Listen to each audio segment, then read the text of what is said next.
اب جب امام حسین کی شہادت واقع ہو گئی تو عمر ابن سعد جو کہ بدبخت خبیث، جو کہ اس کا سپہ سالار تھا کربلا کے جتنے شرکاء ہیں، وہ آیا خیمے کے قریب اور دیکھا کہ خیمے میں پاک خاتونیں موجود ہیں، سیدہ فاطمہ الزہرا رضی اللہ تعالیٰ عنہ کے گلستان کے پھول موجود ہیں، سیدہ فاطمہ الزہرا رضی اللہ عنہا کی تربیت یافتہ عورتیں موجود ہیں، جس میں امام حسین کی ازواج مطہرات بھی ہیں، آپ کی بہن بھی ہیں۔ تو عمر ابن سعد کو خیال آ گیا اور اپنے فوجیوں سے کہنے لگا جتنا بھی تم نے خیمے سے مال لوٹا ہے سب ان عورتوں کو واپس کر دو۔ لیکن فوجی تو فاسق اور فاجر ہیں، وہ تو آئے مال کی لالچ میں تھے، سب نے عمر ابن سعد کو انکار کر دیا اور کہا ہم تیری نہیں مانتے، جو ہم نے لوٹ لیا ہے وہ ہمارا ہو چکا ہے۔ عمر ابن سعد اب دیکھے امام زین العابدین رضی اللہ تعالیٰ عنہ اب واحد بچے ہیں اور آپ آ گئے، تو حضرت امام زین العابدین رضی اللہ تعالیٰ عنہ کے لیے عمر ابن سعد کہنے لگا کہ جب تم نے سب کو قتل کر دیا ہے تو حسین کے بیٹے امام زین العابدین کو کیوں چھوڑا ہے؟ آگے بڑھو اور اس کی گردن کاٹ کے میرے پاس لے کر کے آؤ۔ لیکن اس کے قافلے میں ایک شخص ہے جس کا نام حمید بن مسلم ہے۔ حمید بن مسلم کہنے لگا عمر ابن سعد کو کہ عمر ابن سعد سب کو تو قتل کر چکا ہے، امام زین العابدین کو چھوڑ دے، اس لیے کیونکہ اب جو ان کی عورتیں باقی ہیں ان کی حفاظت بھی تو کوئی کرنے والا ہونا چاہیے۔ ان کا قافلہ جو ہم آگے لے کے جائیں گے اور اس کے بعد جب یہ آگے جائے گا تو کوئی ایک ان کے ساتھ تو ہونا چاہیے۔ وہ حمید بن مسلم کی یہ بات عمر ابن سعد کو سمجھ آتی ہے اور وہ کہتا ہے ٹھیک ہے امام زین العابدین کی گردن نہ کاٹو، ایک کام کرو ان کے ہاتھ میں بیڑیاں ڈال دی جائیں، عورتوں کے ہاتھ میں بیڑیاں ڈال دی جائیں۔ اور ظلم کی انتہا یہ ہے صرف بیڑیاں نہیں ڈالی بلکہ امام زین العابدین رضی اللہ عنہ کے ہاتھ میں اپنے جو اونٹ ہیں ان کی لگامیں پکڑا دی ہیں، خود وہ فاسق فاجر اونٹوں پر بیٹھے ہیں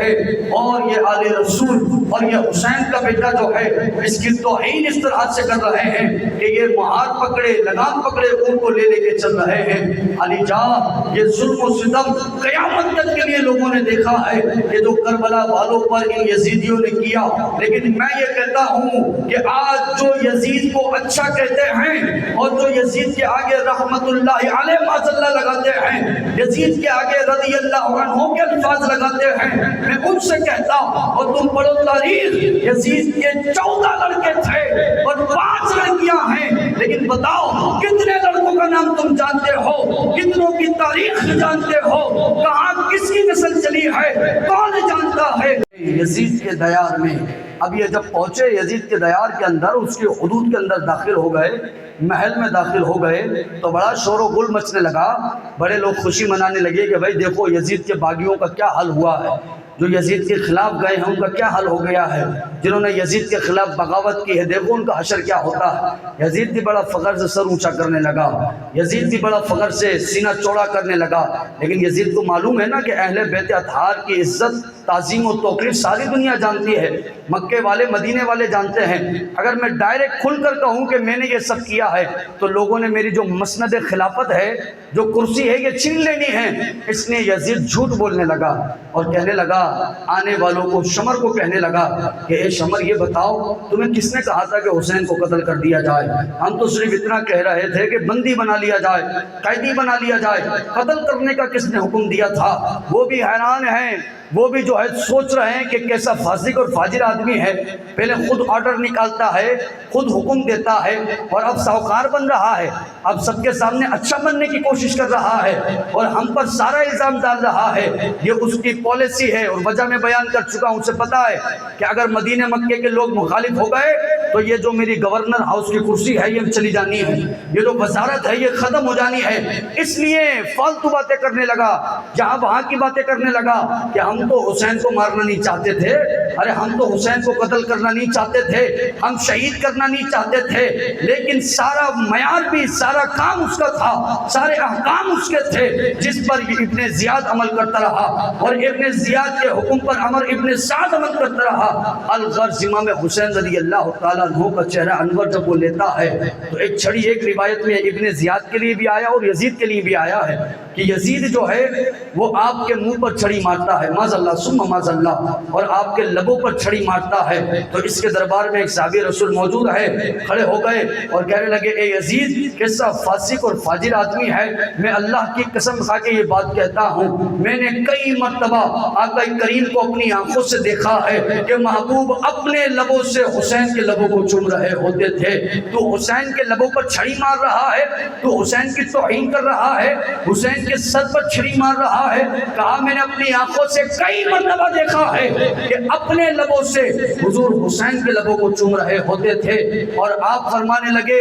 میں تجھے غصہ دلانے کے لیے ایک اور بات بتاتا چلوں، میں نے یہ بھی دیکھا ہے محبوب کریم صلی اللہ تعالی علیہ وآلہ وسلم کی ایک گود میں حسین بیٹھے ہیں، دوسرے میں حسن بیٹھے ہیں، میرے آقا کریم نے اپنے دونوں دست مبارک، دونوں ہاتھ مبارک ایک حسین پر رکھ دیا ہے، ایک حسن پر رکھ دیا ہے، اور آقا فرما رہے ہیں یہ دونوں میری امت کے سردار ہیں، یہ دونوں میرے بیٹے سردار ہیں۔ آقا فرما رہے ہیں اے امت میں ان دونوں کو تمہارے حوالے امانت کر رہا ہوں۔ وہ صحابی کہنے لگے او یزید تو امانت میں خیانت کر گیا، تجھے شرم نہیں آئی؟ جس امانت کو تجھے سنبھال کے رکھنا تھا تو نے ان کی توہین کی ہے، ان کو شہید کر دیا ہے، تجھے شرم نہیں آئی؟ الغرض امام زین العابدین رضی اللہ تعالیٰ وہ بھی آگے بڑھ گئے اور کہنے لگے اے یزید میں یہ نہیں جانتا کہ تو نے حکم دیا کہ نہیں دیا ہے، میں فقط اتنا چاہتا ہوں جو دمشق کی جامع مسجد ہے نا، ابھی جمعہ آنے والا ہے، اس جمعے کے اندر مجھے خطاب کرنے اور جمعہ پڑھانے کی اجازت دے دی جائے۔ بس اگر تو ہمارے ساتھ کچھ کرنا چاہتا ہے تو میں اتنا چاہتا ہوں، پہلی شرط یہ ہے کہ حسین کے بیٹے کو دمشق کی جامع مسجد کے اندر جمعہ پڑھانے کی اجازت دے دی جائے، اور دوسری تیرے سے شرط یہ ہے کہ ہمارے جتنے بھی پاک دامن عورتیں ہیں ان کے لیے مکمل پردے کا اہتمام کیا جائے، اور تیسری بات یہ ہے کہ ہمارے لیے مدینے جانے کے تمام اسباب جو ہے وہ تیار کر دیے جائیں۔ یزید کو اپنی کرسی بچانی ہے نا، کہنے لگا علی جان آپ کے والد سے بھی بڑی محبت کرتا تھا، آپ سے بھی محبت ہے، منع نہیں کروں گا، آپ کی تینوں شرطیں منظور ہیں۔ اب جمعے کا دن آ گیا، یزید بھی موجود ہے، دمشق کے بڑے بڑے علماء جامع مسجد کے اندر موجود ہے، بڑی عوام موجود ہے۔ امام زین العابدین رضی اللہ تعالیٰ عنہ خطبے کے لیے کھڑے ہو گئے اور اب کہنے لگے حمد و صلات کے بعد اے لوگوں یہ دنیا ہے، اور یہ دنیا میں جو لالچ کر کے جیتا ہے، مختصر سے انداز میں خطبہ سنا رہا ہوں، پہلے اللہ کی تعریف کی اور پھر اس دنیا کی مذمت کی ہے، کہا یہ دنیا ہے، اس کے لیے جو لالچ کر کے جیتا ہے، جو اس دنیا کو حاصل کرنے کے لیے جیتا ہے، اس کا حشر اچھا نہیں ہوتا ہے۔ جو اس دنیا میں فقط اللہ کی عبادت کے لیے جی رہا ہے، اللہ اس کو عزت عطا فرماتا ہے۔ جب تمام تعریف ہو گئی، دنیا کی مذمت بیان کر لی گئی، کچھ اصلاحی باتیں ہو گئیں، اب حضرت امام زین العابدین فرماتے بتاؤ تم میں سے کون ہے جو نہیں جانتا میرا نسب کیا ہے، جو نہیں جانتا میرا خاندان کیا ہے؟ خود ہی کہہ کر خود ہی جواب دے رہے ہیں۔ اب میں بتاتا ہوں امام زین العابدین کا خاندان کیا ہے۔ آپ فرماتے ہیں کہ میرے جو والد ہیں ان کو حسین کہا جاتا ہے، اور ان کے جو والد ہیں ان کو علی المرتضیٰ کہا جاتا ہے، اور ان کی جو زوجہ ہیں انہیں فاطمہ الزہرا رضی اللہ عنہا کہا جاتا ہے۔ آپ کہنے لگے ہاں سنو میں نواسا ہوں اس رحمت للعالمین کا جس کے لیے اللہ فرما رہا ہے فَقَانَ قَابَ قَوْسَيْنِ أَوْ أَدْنَىٰ، فرماتے ہاں سنو میں نواسا ہوں اس رحمت للعالمین کا جس کے لیے اللہ عرش الہی سے فرشتے بھیج دیا کرتا ہے، وہ اس پر رحمتیں برساتا ہے، فرشتے درود بھیجتے ہیں۔ فرماتے ہاں سنو میں نواسا ہوں اس رحمت للعالمین کا جس کے لیے اللہ قرآن میں درود بھیجتا ہے، لوگوں کو بھی حکم دیتا ہے، ملائکہ کو بھی حکم دیتا ہے۔ فرماتے ہاں سنو میں نواسا ہوں اس رحمت للعالمین کا کہ جو معراج کی رات اللہ کے حضور حاضر ہونے والے ہیں، ساتوں آسمان عبور کرنے والے ہیں، سدرۃ المنتہا سے آگے جانے والے ہیں،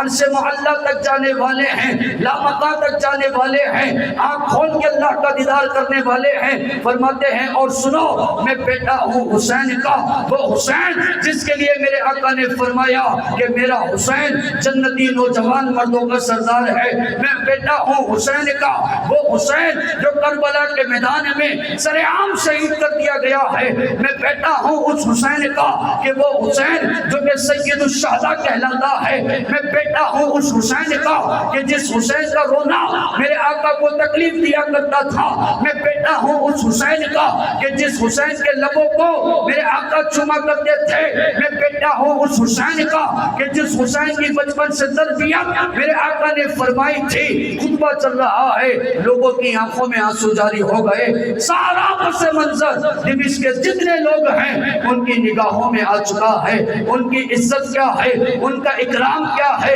ان کی تعظیم کیا ہے، اہل بیت کا مقام کیا ہے، سب سمجھ آ گیا۔ اب جب اذان کا وقت ہوتا ہے، مؤذن کھڑا ہوا اذان دے رہا ہے، اللہ اکبر اللہ اکبر اللہ اکبر اللہ اکبر، اشہد ان لا الہ الا اللہ اشہد ان لا الہ الا اللہ اشہد ان محمد رسول اللہ اشہد ان محمد رسول اللہ۔ جب یہاں پہنچتا ہے امام زین العابدین کھڑے ہو گئے اور کہا باللہ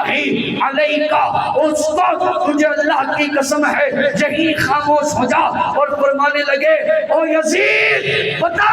آج منبر پر کس کے نانا کا نام لیا جا رہا ہے؟ تیرے نانا کا نام لیا جا رہا ہے کہ حسین کے نانا کا نام لیا جا رہا ہے؟ منبر رسول پر تیرے نانا کا نام لیا جا رہا ہے، اشہد ان محمد رسول اللہ۔ کون ہے؟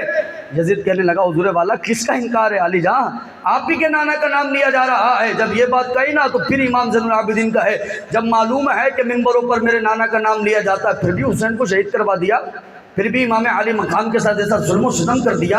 اب جن جن تک خبر نہ تھی ان کو خبر پہنچ گئی کہ امام زین العابدین آخر کہنا کیا چاہتے ہیں، اپنے خطبے میں پیغام کیا دینا چاہتے ہیں۔ یزید کو معلوم پڑ گیا اگر یہ زیادہ دیر اور رکے تو یہ جو سلطنت ہے حکومت ہے سب ختم۔ کہا علی جان فوراً تیاری کریں، آپ کو مدینے نکلنا ہے۔ آپ کی سواریاں تیار کی گئی ہیں، آپ کے جتنی بھی اہل بیت کی عورتیں ہیں ان کے لیے اعلیٰ قسم کا پردے کا اہتمام کر دیا گیا ہے۔ امام زین العابدین رضی اللہ تعالیٰ عنہ، ایک اصول ہے اہل بیت کا، اصول کیا ہے؟ صبر اور استقامت۔ یہی اصول حسین نے کربلا میں قائم کر رکھا ہے۔ ظلم و ستم کے پہاڑ ٹوٹ گئے، حسین صبر پر کھڑے ہیں، اصول بیان کر رہا ہوں۔ یہی حسین دمشق کے اندر کوفے میں امام زین العابدین نے برقرار کر رکھا ہے۔ اصول کیا ہے؟ صبر، چھوڑ نہیں رہا ہے صبر کا دامن، استقامت کا دامن نہیں چھوڑ رہا ہے۔ اور میں آپ کو بتا چکا تھا کہ جب امام زہری نے حضرت امام زین العابدین کے ہاتھ میں بیڑیاں دیکھی تھی اور روئے تھے اور کہا تھا کاش کے بیڑیاں امام زہری کے ہاتھ میں ہوتی، تو امام زین العابدین فرمائے تو سمجھتا ہے ہم یہ بیڑیاں پہن کے محتاج ہو گئے؟ ہلکا سا جھٹکا دے لوہے کی بیڑیاں ٹوٹ گئیں اور کہنے لگے ارے ہم تو اللہ کی رضا میں راضی ہونے والے لوگ ہیں، یہ تو بیڑیاں توڑنا اور کربلا سے جنت کی نہریں جاری کرنا اہل بیت کے لیے کوئی بڑی بات نہیں ہے۔ یہ بیڑیاں توڑنا تو کوئی بڑی بات ہی کوئی نہیں علی جان۔ امام زہری کو حضرت امام زین العابدین فرمائے تو بتاؤ جو امام زین العابدین اس وقت بیڑیاں توڑ سکتے ہیں، وہ کوفے میں بھی بیڑیاں توڑ سکتے تھے، وہ دمشق میں بھی بیڑیاں توڑ سکتے تھے، لیکن پہن کر بتایا کہ حسین کا اصول یہ ہے کہ جب اللہ آزمائے تو بندہ صبر کر رہا ہو۔ اللہ رب العزت فرمائے نا وَلَنَبْلُوَنَّكُمْ بِشَيْءٍ مِّنَ الْخَوْفِ وَالْجُوعِ وَنَقْصٍ مِّنَ الْأَمْوَالِ وَالْأَنفُسِ وَالثَّمَرَاتِ، ان قریب ہم تمہیں آزمائیں گے۔ کن کن چیزوں سے؟ بھوک سے آزما رہے ہوں گے، خوف سے آزما رہے ہوں گے، اور آئے خدا میں کتنی جانیں دیتے ہو اس بات سے اللہ تمہیں آزما رہا ہوگا، تمہارے مال کو کم کر کے آزما رہا ہوگا۔ اور جو بندہ آزمائش پہ قائم رہے، استقامت کے ساتھ کھڑا رہے صبر پر، تو اسے معلوم ہے زمانہ چھوڑ جائے ان اللہ مع الصابرین، اللہ صبر کرنے والوں کے ساتھ ہمیشہ رہتا ہے۔